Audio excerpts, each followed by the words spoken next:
আমরা গ্রেটফুল ওনার মতো একজন আমরা স্পোর্টস মিনিস্টার পেয়েছি। তিনি স্পেশালি আবাহনী ক্লাবের প্রতি তাদের সুনজর থাকবে এবং অবশ্যই আমাদের ভালোর জন্য ভালো একজন কোচই আনবেন। আমরা চেষ্টা করব যেই কোচই আসুক না কেন আমরা আমাদের পারফরম্যান্স কীভাবে আরও ভালো করা যায়। গণপ্রজাতন্ত্রী বাংলাদেশ সরকারের মাননীয় যুব ও ক্রীড়া প্রতিমন্ত্রী একটা উদ্যোগ নিয়েছেন দেশের ক্লাবগুলোর হারানো ঐতিহ্য ফেরানোর, এবং সেই উদ্যোগের সবচেয়ে বড় সহযোগী হবেন সরকার এবং সেই সাথে কর্পোরেট হাউসগুলো, যাতে করে ক্লাবগুলো অর্থনৈতিকভাবে স্বাবলম্বী হতে পারে। সেই উদ্যোগটা কেমন ছিল বা কেমন হয়েছে তা জানতে চাইব এই যুগের এই হালের ক্রেজ ফুটবলার মোরসালিনের কাছে। মোরসালিন, প্রতিমন্ত্রী যে উদ্যোগটা ক্লাব ভিজিট করছেন একের পর এক এবং ক্লাবগুলোকে স্বাবলম্বী করার জন্য তিনি কাজ করে যাচ্ছেন, এটা কেমন মনে হচ্ছে? একজন ফুটবলার হিসেবে কেমনভাবে দেখছেন? না, আমি ফার্স্টলি থ্যাংক জানাতে চাই আমাদের যে মন্ত্রী মহোদয় আছেন আমিনুল ভাই, আমাদের সাবেক খেলোয়াড়।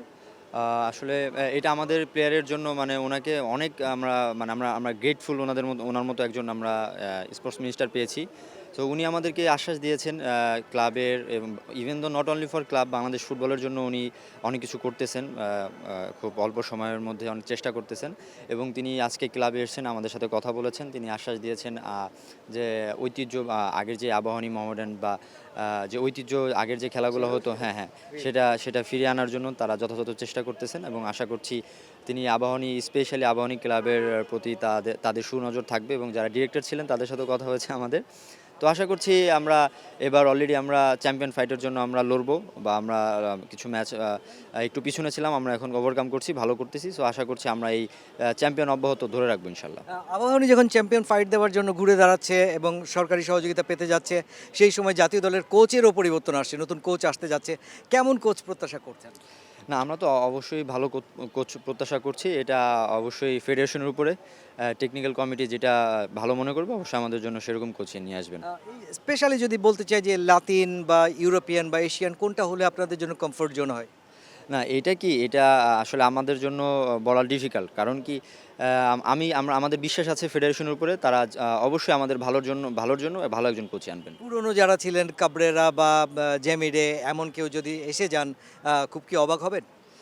না, আসলে অ্যাকচুয়ালি আমরা এটা নিয়ে চিন্তা করি না। আমরা সবসময় প্লেয়াররা চিন্তা করি আমাদের পারফরম্যান্স নিয়ে। আমরা চেষ্টা করব যেই কোচই আসুক না কেন আমরা আমাদের পারফরম্যান্স কীভাবে আরও ভালো করা যায়।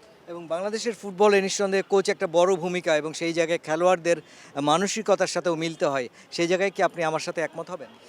না, অবশ্যই কোচের সাথে তো প্লেয়ারদের ভালো একটা কম্বিনেশন দরকার। সো অবশ্যই। বাংলাদেশের ফুটবল এবং ক্লাব পর্যায়ের যে উন্নতি আপনারা প্রত্যাশা করছেন, সেই উন্নতির জায়গাটায় ভবিষ্যৎটা কেমন দেখতে চান? আমরা তো আসলে ভালো করছি। বাংলাদেশ ন্যাশনাল ফুটবল টিমও ভালো করছে। আগে দেখা যাচ্ছে যে আমি বলতে চাই আমাদের যে প্রোগ্রেশন যেটা হয়েছে, আগে আমরা আমাদের মতো সিমিলার টিমগুলা বা আশেপাশে র্যাঙ্কিংয়ের টিমগুলোর সাথে আমরা খেলতে হয়তো ভয় পাইতাম। কিন্তু এখন আমরা আমাদের থেকে ভালো র্যাঙ্কিংয়ের টিমগুলোর সাথে আমরা হেড টু হেড লড়াই করি। তো আমি বলতে চাই আমাদের অবভিয়াসলি ইমপ্রুভ হইছে। আমরা আমাদের এই ধারা অব্যাহত রাখবো এবং সামনে আরও ভালো করার চেষ্টা করব। আর আবাহনীদের হয়ে তো আমি এখন খেলছি। চেষ্টা থাকবে এবার আবাহনীর হয়ে শিরোপা নেওয়ার।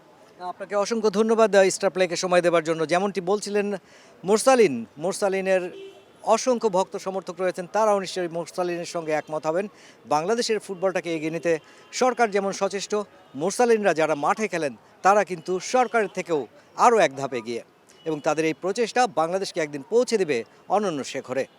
Mushfiqur Rahman, Star Play, Dhaka.